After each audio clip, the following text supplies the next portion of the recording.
this 4-part series, get an inside look on the making of one of the most anticipated titles in gaming history.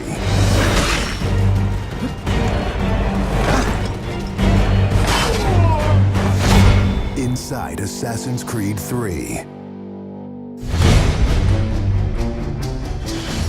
Connor is the brand new hero in the game. He's a brand new assassin.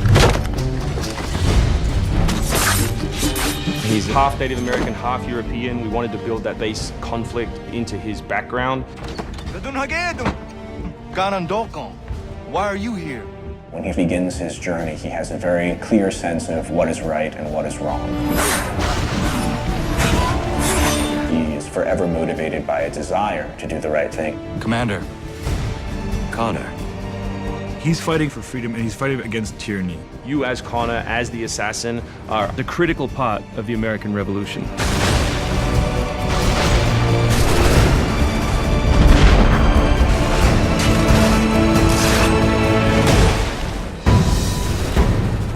The way that we wanted to deal with the historical figures was for you to meet them sort of over the course of your journey in a way in which the history books wouldn't normally portray them.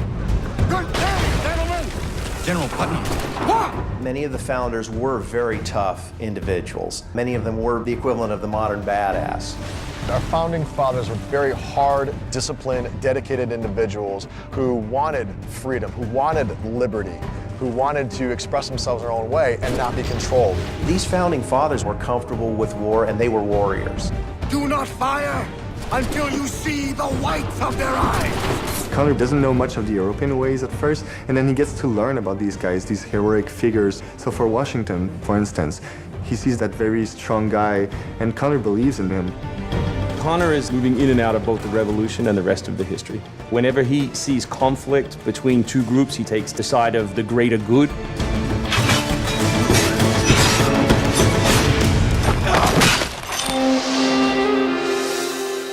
We've been working very closely with the Mohawk consultant on values as well on language. We are Gunyetgahaga. Gunyetgahaga means the people of the Flint. Agorateka, you're doing great. And our language is called Gunyetgeha. Every time that he's with his people or in his village, they speak the language, which I think is really cool.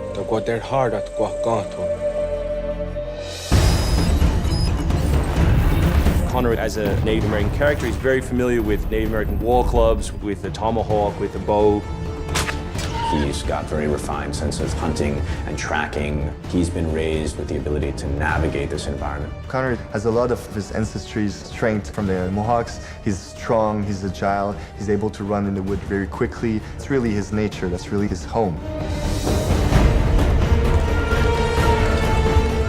We had so many different versions of Connor, and he started off really slim, and then we bulked him up by adding fur and cloaks and all these things. Instead of this thin, lean assassin, like he fills out his coat. He's just a warrior in every sense.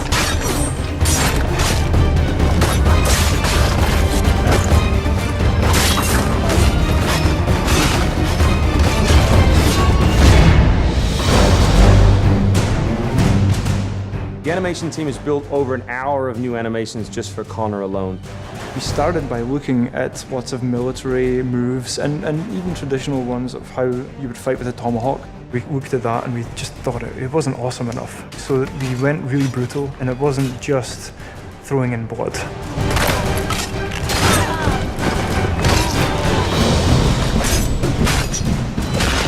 We put a lot of time into the navigation elements, and we've completely redone our climb system. We really wanted it to be much more organic. There's so much variety in what he can climb and how he can do it. Connor moves are directly inspired by parkour. Parkour is basically all about efficiency of movement, the quickest manner from point A to point B. When you see specific parkour movements, Connor doing a lazy vault or a dive roll, now, the movements themselves are very accurate. Connor moves in the game like I want to move in real life.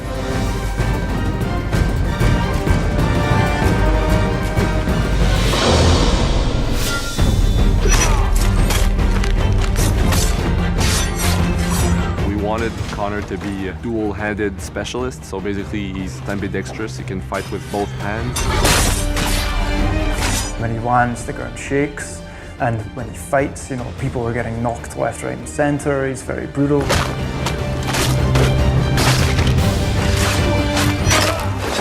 He is battle-driven. He's brutality, and is the type of assassin who comes up and kills without question or hesitation.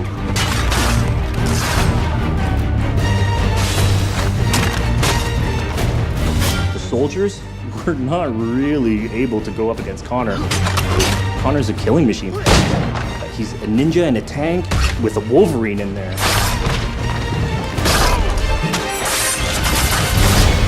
Next time on Inside Assassin's Creed 3, America by Land and Sea. You control the sea and you control the conflict. What's new about Assassin's Creed 3? Obviously new cities with New York and Boston. It was a gamble every year that you were out on the frontier, whether you're going to make it or not.